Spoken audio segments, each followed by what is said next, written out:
That was all in the moment too. It was all ad hoc. So in one gaming session, you wanted to drink a potion mid combat. Maybe he lets you, swap it out for an attack and say, yeah, you can do that instead. But maybe in a different one, because of the situation, he narrates it that because you have to clear so much distance to the enemy, while you're running, you're able to pop it and still get your attack off at the end.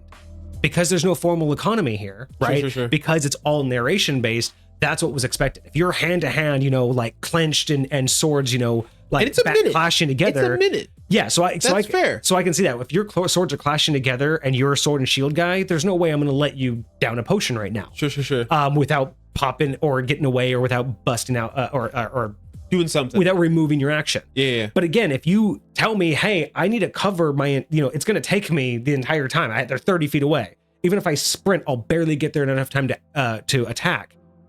Can I pull out the potion from my pocket real quick and, chug it while I'm running? A DM could easily allow that because, again, you're not ruining action economy. It's all about how does that narrative work. If your hands are free and you're just running, why can't you just do that while you're running, toss it to the side, and then still get a hit? And that's, again, why I have my modifications to high point, because I don't necessarily like the full-on structure of not being able to narrate certain moments of things, which is why I know you were interested in my my action economy for 5th edition when you were able to do multiple attacks, but trade those for different actions. This is kind of where it started to spawn from. What's really funny is I know you're not necessarily a huge fan. I know that mine's kind of confusing to you, but my original DMs would have driven you absolutely insane, because with their action economy, with mine, it's if you're certain proficient with a weapon, I allow certain actions of your attack actions to be swapped out. Sure. Because again, I look at it from kind of similar to this, right? You wanted a better explanation. How this treats that 1 minute as it's a narrative minute. It's an abstract concept of a lot of things are happening. That's how I treat the 6 seconds of your actions. And the movement, the feigning, you're not explaining that you're feigning. We don't necessarily talk about like all the little tiny little things, right? Sure. But I like the abstract idea that the better you are with the weapon, the more you're able to hold your bubble with that weapon. And the better you are with it, the more attacks you could pull off is not so much a representation of individual actions, it's a representation of the proficiency of the weapon. And while you could have pulled off 2, 3, 4 attacks this round, maybe you spent the equivalent energy of 2 of those to do 2 attacks and feign off any opportunity attack while you popped a potion. It's like treading water for 2 beats instead of stroking for 2 beats. Exactly. So for me, my swap out is more of, yes, the more proficient you are with a certain weapon, and let's say you have multiple attacks per round, you are able to swap those particular attacks for other actions, but not when you use a different weapon that you're not as proficient with. Why? Because the mentality is you have to put more focus on protecting your bubble. And if you're not proficient with that weapon, you have less tools in your toolbox to defend yourself. That's why I do it. But again, it's only specific to the weapon, and it's only specific to kind of like an attack swap out, right? That's because I look at it more as it's what you're doing in your whole 6 seconds, not necessarily an 1-for-1 action. But you would probably be driven insane by my DMs, because my DMs was pretty much unlimitedly stackable. Like, it got down to, you had a weapon. Let's say I had a bow and arrow. And let's say I had 2 attacks per round with my bow and arrow. Sure. So I can go. But guess what? It was a free action to drop a weapon. So let's say I dropped that weapon. So I went 1, 2, drop. Now guess what I have? 2 free open hands. Guess what each free hand gets to do? A free action.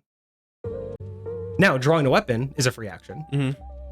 But you know this about all my rogues. They all have the ability to pull out daggers from the little slide, right? Sure. Do you want to know why I invented that? Because that didn't take my arm's free action.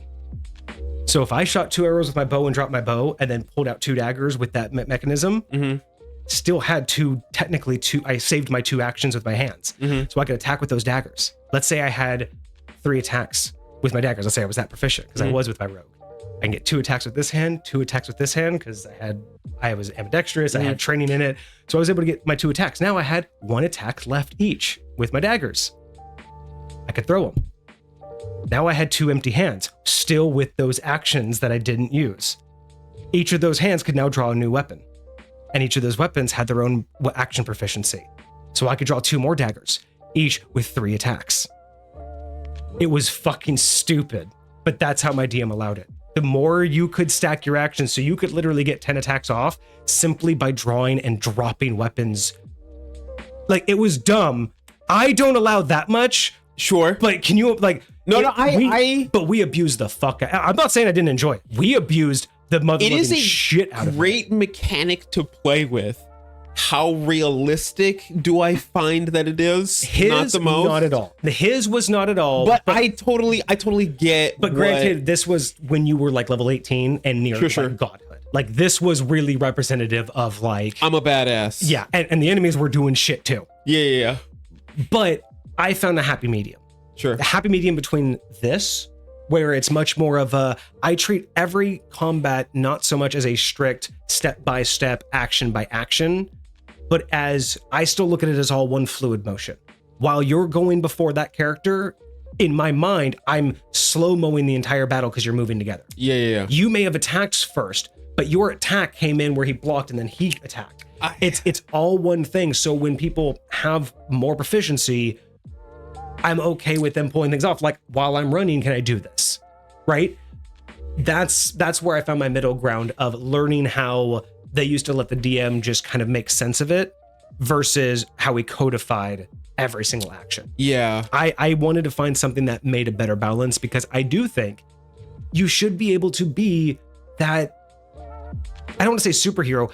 It's like that anime moment where you just do things and you just see things happen in anime that you just would not happen in the real world. Yes. Like, even if it's one of those things where a bonus action, I want to pop a heal potion and I don't have my bonus action. So like I said, you can not attack. And that might be like, why would an attack equate to a potion? Well, you could either assume, like I do, that it's an equivalency of energy and you're feigning off an opportunity to pop it, or go one extra mile, like, other DMs could go one extra mile and treat it like an anime.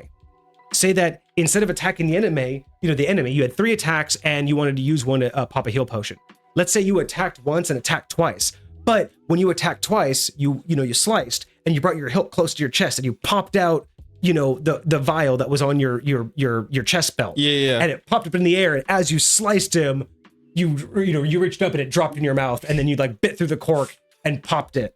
Right. And it spit it out, and you're like, why can't you narrate that as a replacement for an attack? I genuinely feel like this whole mentality, this whole idea, like, enables us to have way more like movie theater anime-esque like moments. Like, you can actually narrate all these like cool things, like your Neo scenes, your all of that, like, way better and way cooler when it's not one moment at a time. Exactly. Right? Like, all of this stuff happening at the same time and you like moving through it. I do know like why they've gone that way, because the players want to feel in control of how cool they look. They want to be like, I rolled a 20. They want to be like, I rolled this much damage. Mm-hmm. They want to be like, and none of that happens when you're doing it like this. It's just somebody, unless you're the DM that in good moments are like, hey, how does that look for you? Like, narratively speaking, if you're sure. Hey, you guys are about to just take it. What does that arrow look like? How do you topple him? Like, you know what I mean? Like, you try to do your best. And again, back then, players weren't expected to narrate. It was really a sit down with a storyteller, and you just feed them the prompts, and the storyteller does the rest. It's like playing ad libs. You gave it the prompts, and they would just tell you how the story filled out. Yeah. And that's what was expected. But I do agree. Nowadays, I'd be more of a back and forth. I'd tell the general story, but let people add in their own little like pieces to it. We have a this or that real quick. No context. Beast or plague? Beast or plague? I'm gonna go beast. Beast.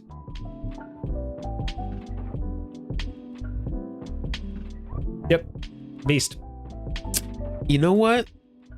I'm going beast too. All right.